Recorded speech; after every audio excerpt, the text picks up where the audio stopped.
Purra tuzu yor. Bunisini yomon qilaman.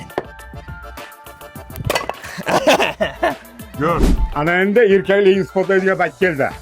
Tovuq ushlashga erkaklik dedim. Ha, u aloqasi bor. Tavuğumu ya, qizim so'ymaydi-ku.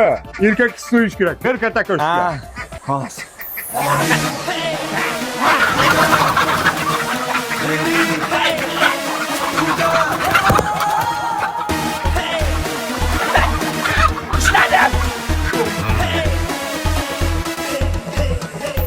Ota shu ishlar nima kerak?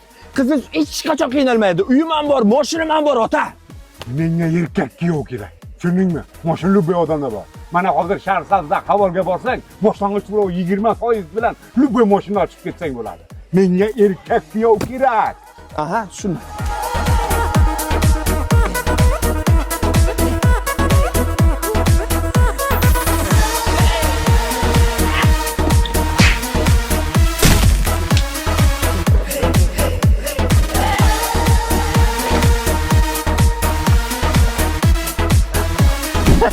Nana bo'ldimi?